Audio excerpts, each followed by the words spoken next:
වාහනේ ගොඩක් ලස්සනයි. ඒ ලුක් එක ගොඩාක්ම හොඳයි. ඊට අමතරව තියෙන සේෆ්ටි ෆීචර්ස්, ඉන්ටීරියර් එක මාරම ලුක් එකක් තියෙනවා. ඊට අමතරව ගොඩක් යුරෝප් වලත් තියෙන ගොඩක් හොඳ වෙහිකල් එකක්. මගේ ගොඩක් පිටරටින් ඉන්නේ යාළුවන්ගෙනුත් කිව්වා මම මෙහෙම දෙයක් කරන්න යනවා කියලා. ගොඩක් හොඳ වාහනයක්. හොඳ ලුක් එකක් තියෙන හොඳ සේෆ්ටි ෆීචර්ස් තියෙන වෙහිකල් එකක්. ඔය බය නැතුව ගන්න කියලා රෙකමන්ඩ් කරා. ඒකයි මම මුලින්ම Jayco J7 එකට ගියේ.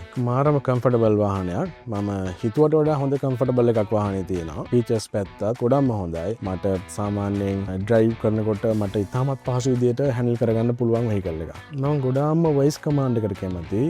මට අවශ්‍ය ගොඩාක් කරන දේවල් මම ගොඩක් රෂ් එකේ ඉන්න වෙලාවක ඩ්‍රයිව් කරන වෙලාවක එයා මට ගොඩක් උදව් වෙනවා. ඒ වෙලාවට මට හැන්ඩල් කරගන්න වින්ඩෝස් ඕපන් කරද්දී, ඊට අමතරව කැමරා එක ඔන් කරද්දී, ඒ වගේ සීට් ඇඩ්ජස්ට්මන්ට් වලදී ඔයගොල්ලෝ හොඳ ට්‍රීට්මන්ට් එකක් දුන්නා මේ මගේ වයිෆ්ගේ බර්ත්ඩේ එක වෙනුවෙන්. මම බර්ත්ඩේ එක වෙනුවෙන් මේ වයිෆ්ට වාහනේ ගත්තේ. ඒ වෙලාවේදී මට ඔෆර් එකකුත් හම්බුණා. එයා ටිකට් දෙකක් හම්බුණා අපි දෙන්නට ෆැමිලි එකට. මම මුලින්ම වාහනය දැකලා ඊට අමතරව මගේ යාළුවෝ කිව්වට පස්සේ මම ඔයගොල්ලන්ට කතා කරපු මොහොතේ ඉඳලා මට මේ දක්වාම හොඳ සර්විස් එකක් දුන්නා ඔයගොල්ලන්ගේ ස්ටාෆ් එකෙන්. මම අනිවාර්යෙන්ම රෙකමන්ඩ් කරනවා. එකක් තමයි ඔයගොල්ලන්ගේ සර්විස් එක ගොඩක්ම හොඳයි.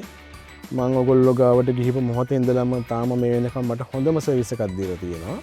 මගේ මොනවා හරි ටෙක්නිකල් ප්‍රශ්නයක් ආපු වෙලාවදී මම දන්නේ නැති දෙයක් මොකක් හරි ගැටලුවක් වාහනේ ආපු වෙලාවේදී මම කතා කරන හැම වෙලාවෙදීම ඔයගොල්ලෝ ඒකට මට සෑහෙන්න උදව් කරා. බෙස්ට් වෙහිකල් එකක්. රෙකමන්ඩ් කරන්න පුළුවන් හොඳ බෙස්ට් වෙහිකල් එකක්.